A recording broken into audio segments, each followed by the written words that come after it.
the beginning of the second chapter of Srimad Bhagavad Gita, the same scene continues. Arjun is in a weak state of mind, and he has lost interest in living. He has lost interest in relishing life. He's not interested in fighting at all. He is crying. His eyes are overflowing with tears. He is weeping. And he is pleading to Lord Krishna that he will not fight. How will I attack Bhishma and Dronacharya in battle? O vanquisher of enemies, O Lord Krishna, tell me, how can I use my arrows against those who are worshipable? They are worshipable to me. I cannot kill Dronacharya. He is worshipable to me. I worship him. So he is, as we have discussed, he is totally broken. He is pleading to Lord Krishna in the strongest possible words that he should be exempted, that he wants to escape now, he wants to go back.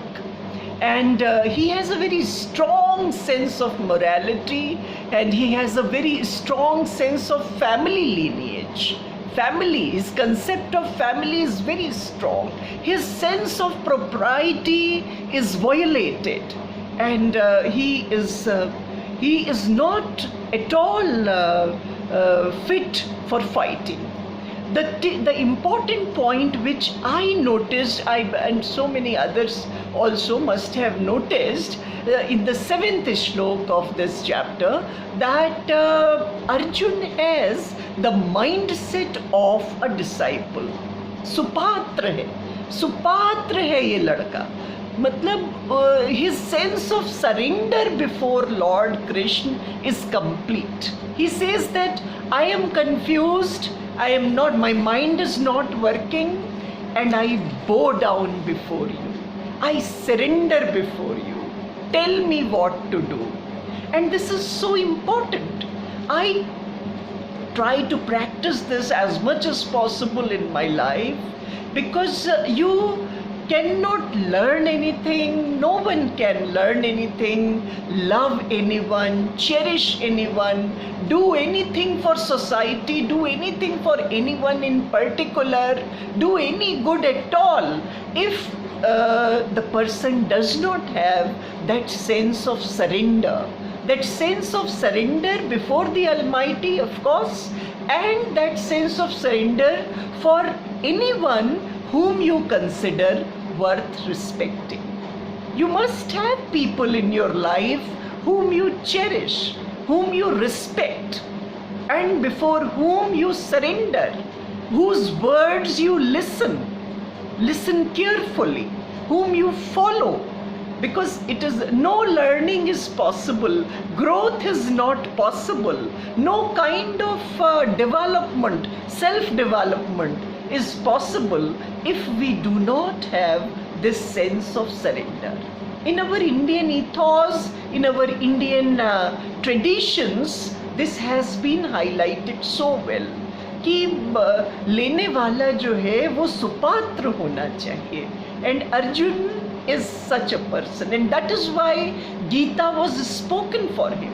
Srimad Bhagavad Gita was first spoken for Arjun. He was the first one to listen to it, and this is the reason, because he had the perfect mindset. He has no doubt. वहाँ से बात चलती है, and finally in the 9th shlok he says that I will not fight. Then Arjun said to Govinda, O Govinda, I shall not fight, and fell silent. His words leave him, and he is silent now. From there, you see, Lord Krishna speaks. He comes out as Trikaldarshi, someone who can see past, present and future seamlessly. There is no break in his vision. He can see it all in the one go. And there he starts speaking to Arjun. He has the immediate task of reviving Arjun's spirit. He has the task of filling Arjun with gusto, with enthusiasm, with energy, with the mindset to work, with the mindset to fight. And he does it in a perfect manner, one after another, one point after another, one argument after another, one analogy after another.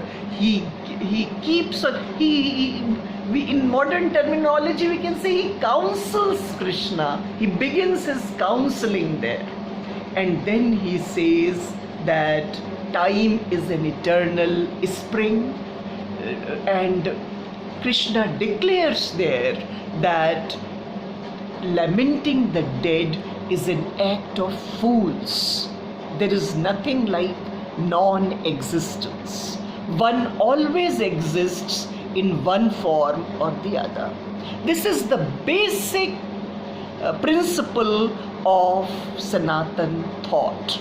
Sanatan thought says that there is nothing like non-existence. It's an ongoing journey. The soul changes clothes and adorns a new body.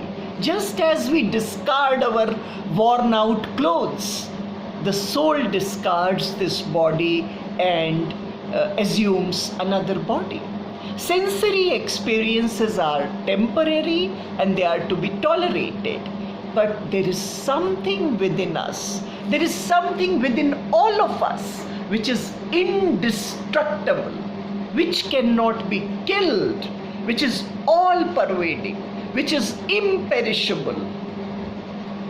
The body ceases to be, but the soul always lives. It is pure, it is eternal, and immediately there is a immediate connection.